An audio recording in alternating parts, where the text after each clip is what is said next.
तो 2 साल तक कॉनर मैग्रेगर का वेट करने के बाद माइकल चैंडलर फाइनली फाइट करने जा रहे हैं चार्ल्स ओलिवेरा से UFC 309 में। और इन दोनों की फर्स्ट फाइट में चार्ल्स ओलिवेरा जीता था एक TKO से, लेकिन इन दोनों की सेकंड फाइट इनकी फर्स्ट फाइट से काफी डिफरेंट टर्न आउट हो सकती है, क्योंकि इन दोनों के पास ऐसी स्ट्रेंथ और वीकनेसेस है जिनका ये दोनों ही काफी अच्छे से फायदा उठा सकते हैं। तो शुरू करते हैं माइकल चैंडलर से। तो चैंडलर एक बहुत ही ज्यादा वाइल्ड और एक्सप्लोसिव फाइटर है। उसके पास अच्छी खासी नॉकआउट पावर है और उसका एक काफी स्ट्रॉन्ग रेसलिंग बैकग्राउंड है, और वो पहले राउंड से ही 100% इंटेंसिटी के साथ अपने ओपोनेंट के ऊपर अटैक करना शुरू करता है, जिस वजह से वो अपनी काफी सारी फाइट्स में लेटर राउंड्स में गैस आउट हो जाता है। और इस अप्रोच से उसको अपनी लास्ट कुछ फाइट्स में इतने अच्छे रिजल्ट्स नहीं मिले हैं। प्लस माइकल चैंडलर इस तरीके का फाइटर है जो फाइट जीतने से ज्यादा फाइट को एक्साइटिंग बनाने पर ज्यादा फोकस करता है। तो अगर चैंडलर इस फाइट में भी अपनी पिछली कुछ फाइट्स की तरह फाइट करेगा तो उसके जीतने के चांसेस बस पहले या दूसरे राउंड में आ, क्योंकि दुनिया में कोई भी 5 राउंड्स तक इतनी हाई इंटेंसिटी के साथ फाइट नहीं कर सकता। तो अगर बात करें चार्ल्स ओलिवेरा की कुछ मेजर वीकनेसेस की, तो वो है ये फोटो। तो आप सबको पता ही होगा कि चार्ल्स एक ब्राजीलियन जिu-जित्सु बैकग्राउंड का फाइटर है, जिस वजह से वो फुल गार्ड को काफी ज्यादा यूज करता है अपनी फाइट्स में। और अगर आपको नहीं पता कि फुल गार्ड क्या होता है, तो इस पोजीशन को फुल गार्ड बोलते हैं BJJ और MMA के अंदर।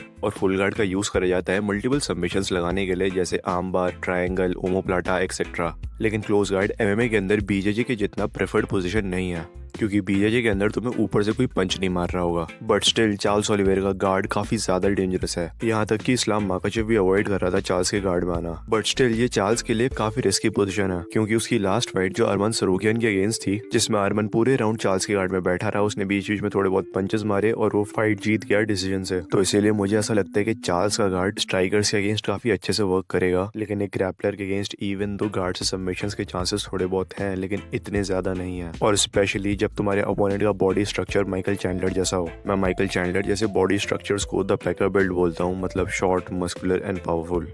और अगर आपने कभी जिu-जित्सु करा है तो आपको पता ही होगा कि ऐसे बॉडी स्ट्रक्चर वाले लोगों के अगेंस्ट गार्ड से सबमिशंस करना काफी डिफिकल्ट होता है। तो मेरी इस फाइट की फाइनल प्रेडिक्शन क्या है, तो मुझे लगता है कि अगर चैंडलर चार्ल्स को इस फाइट में फिनिश करेगा तो वो ऐसा पहले या दूसरे राउंड में ही कर पाएगा। और अगर वो पहले 2 राउंड्स में चार्ल्स को फिनिश नहीं कर पाया तो प्रोबेबली इस फाइट का भी एंड इनकी लास्ट फाइट की तरह ही होगा। और हो सकता है चैंडलर चार्ल्स की गार्ड में बैठ के थोड़े बहुत पंचेस भी लैंड कर दे, लेकिन मुझे नहीं लगता कि चैंडलर वहाँ पे काफी ज्यादा देर रह पाएगा, क्योंकि चार्ल्स कॉन्स्टेंटली स्क्रैम्बल करके पोजीशन रिवर्स करने को ट्राई करेगा या फिर खड़ा होने को ट्राई करेगा। और अगर उसने पोजीशंस रिवर्स कर दी तो वो अपनी सबमिशंस लगाना शुरू कर देगा।